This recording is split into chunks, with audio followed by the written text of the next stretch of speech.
Estamos hablando de música con el maestro Rodolfo Pérez González, hoy los instrumentos para ser pulsados. Maestro, estamos hablando de estos instrumentos de cuerda más o menos parecidos en su desarrollo, 3, 4, 5, 10 cuerdas. Usted mencionaba ahora la mandora. Sí, que es un instrumento que fue muy popular, sobre todo en el Renacimiento italiano. Hay dos vías de entrada de los instrumentos árabes a Europa. Fueron normalmente a través de Al-Ándalus, por el sur de España, y por la isla de Sicilia. Sicilia y el sur de España fueron los primeros lugares donde aparecen estos instrumentos y donde se implantan realmente con cierta categoría. Los árabes tenían pues una utilización de la música un tanto sensual. En los serrallos se tocaba música por un grupo de instrumentistas generalmente ciegos, porque no querían que mientras ellos tocaban la música, generalmente los patrones se divertían con damas, y entonces no querían que fueran testigos de estas actividades. Y por lo mismo pues resultaban unos grupos muy extraños. Eran instrumentos que tenían la función de servir al mismo tiempo como instrumentos para tocar tonadas relativamente simples, pero que con el desarrollo del instrumento y de la técnica, pues fueron instrumentos que tuvieron una gran posibilidad polifónica. En la actualidad o en cierta época moderna, ha habido pues una abundancia de transcripciones de música polifónica para la guitarra, pero la guitarra tiene ciertas dificultades para lograrlo. Las dificultades que no tenía en la misma medida, por ejemplo, la vihuela. La vihuela era un instrumento de los muy parecido a la mandora. Maestro, pero antes de hablar de la vihuela, ¿por qué no presentamos un ejemplo de mandora que tiene un sonido muy bonito? Realmente es un sonido hondo, exactamente. Sí. Y a la vez, maestro, que presentamos este sonido de la mandora, vamos también a escuchar otra arpa que se llama la arpa judía o el birimbau, en una obra del compositor Johann Georg Albrechtsberger, nacido en 1736 y muerto en 1809. Se trata del concierto en fa mayor para mandora, birimbau o arpa judía y orquesta en fa mayor. Vamos a presentar su primer movimiento, Allegro moderato.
en el año 1741 la muerte de Antonio Vivaldi en Viena.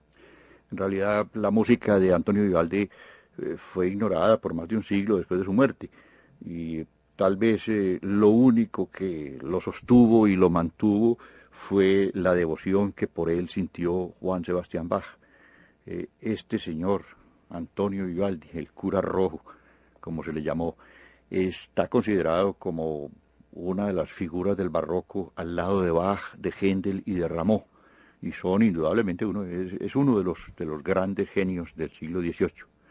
Él era pelirrojo, por eso ese apodo del preterroso, del cura rojo. Él fue sacerdote y pelirrojo, como su padre, y sufría de una asma crónica horrible que le limitó mucho sus actividades, sobre todo pues, el ejercicio del sacerdocio. Hubo una leyenda que parece que no tiene en qué pararse, porque no tiene como mucha fuerza, sobre el hecho de un encuentro que tuvo con la Santa Inquisición a raíz de una suspensión de una misa. Se dijo, y los italianos muy propensos al mito, que había sido en un arranque de inspiración, un arranque de inspiración que debía venir del diablo, que él suspendió el sacrificio de la misa y se fue a la sacristía a tomar nota de un apunte de un tema que se le había ocurrido. Esto es un enfoque romántico y absolutamente falso de la situación de un compositor del barroco. El compositor del barroco vivía bajo el efecto de la inspiración. Tal es el caso de Antonio Vivaldi, lo mismo que Bach, lo mismo que Händel. No eran de esos tipos que esperaban la inspiración, sino que le salían al encuentro. La inspiración andaba detrás de ellos porque esos tipos no paraban de trabajar. Y Antonio Vivaldi era uno de ellos. Lo cierto es que uno de los problemas que él sí tuvo fue el asma. Y en uno de esos abscesos él tuvo que suspender un día el sacrificio de la misa y lo excusaron de oficiar. Esto no quiere decir pues que hubiera sido castigado realmente. Él tuvo que responder ante la Inquisición porque se dijo que había sido por voluntario el hecho. De todas maneras, la vida de Vivaldi pasa más que todo en Venecia. Él había nacido en el año 1678, es decir, era 7 años mayor que Händel y que Bach y que Scarlatti. En realidad, él estudió con Legrenzi, con quien tocó en la Catedral de Venecia. Allá fue ordenado como sacerdote en el año 1703 y por un periodo de 2 años él no tuvo nada que ver pues en realidad con la actividad sacerdotal. Se dedicó a enseñar violín en el Hospedale de la Pietà desde 1703. Era un hospicio que había en Venecia para niñas y para jóvenes, y ese lugar se convirtió en sus manos en el centro de conciertos más importante de Europa. Un viajero decía que cantan como los ángeles. Decía, os aseguro que nada es tan fascinante como ver una joven y linda monja en su hábito blanco, con un pequeño ramo de flores de granadillo en la cabeza, dirigiendo la orquesta y llevando el tiempo con la mayor precisión imaginable. Este es un bello cuadro. Indudablemente el carácter y la personalidad de Vivaldi hizo que, como superintendente de la Pietà, Venecia se convirtiera en uno de los lugares más importantes para la música del siglo XVIII. Él escribió óperas, pero muchas óperas. La Ottone in Villa, que se estrenó por allá en 1713 en Vicenza, fue una de esas obras aclamadas desde que se inició, y ya se metió en el campo de la ópera y siguió una producción gigantesca. Escribió una ópera, Manlio, que yo creo que es el récord de velocidad en la composición de una ópera, en la que se gastó solo 5 días. Él estuvo con el margrave de Hesse-Darmstadt en Mantua, y desde 1725 empezó a publicar obras, sobre todo impresas en Ámsterdam. Él sabía que la difusión de la música era mucho más importante si se hacía desde uno de los grandes centros de editoriales venecianas, que esas copiecitas infieles y efímeras que se hacían a mano y que funcionaban tanto en Europa y sobre todo en Italia. Vivaldi tuvo el cuidado de hacer que esa música se editara, y se editara en un lugar decente. Él tuvo pues algunas visitas a Ámsterdam y después resolvió cambiar a Venecia por Viena. Posiblemente él buscaba un contrato bueno en la corte, pero en realidad allá lo cogió una pobreza y una situación horrible, una enfermedad, y allá murió. Él murió casi desconocido en Viena. Se dice que en el entierro de Antonio Vivaldi estuvo cantando el coro de los niños de San Esteban, que tenían, asistieron a ese entierro porque se trataba de un famoso músico italiano. Y en ese entierro cantó Joseph Haydn, que era uno de los sopranos del grupito. La obra de Vivaldi es verdaderamente imponente. Escribió 94 óperas, de las que se conservan 50. Antes que Vivaldi, nadie había utilizado el violonchelo como instrumento solista. Él inaugura esa moda. La catalogación de la obra de Vivaldi, que ha sido emprendida por varios, entre otros el de Peter Riom, se expresa con las iniciales RV, que son Riom Verzeichnis. Este catálogo, pues en realidad es uno de los tantos que hay. Aparte de eso, hay 28 sonatas para violín. En la obra para flauta, oboe, recorder, violines, fagotes, hay prácticamente conciertos para todos los instrumentos imaginables. Más de 60 conciertos para distintos instrumentos, 170 para violín, 28 para violonchelo, 1 para mandolina, 9 para flauta, 2 para recorder, 14 para oboe, 40 para fagot. Es decir, muchos conciertos para 2, 3 y 4 violines.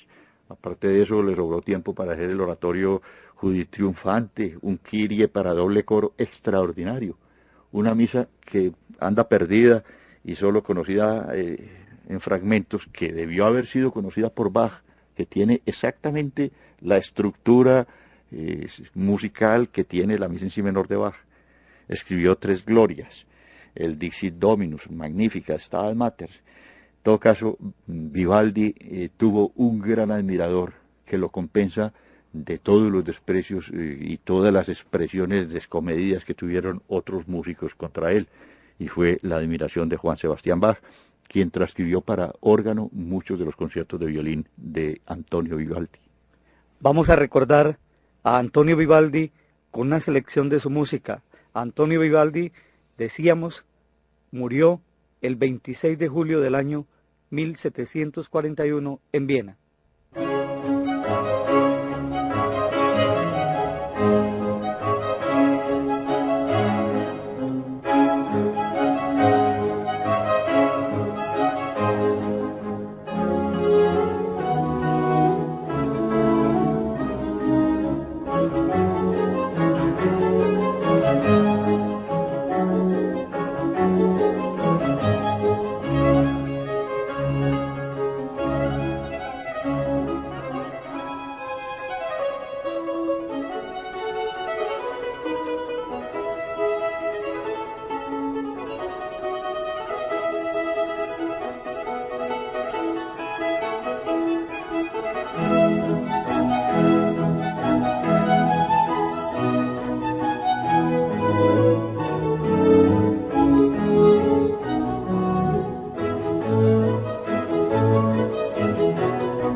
Estamos hablando de música con el maestro Rodolfo Pérez González, hablando de la voz humana.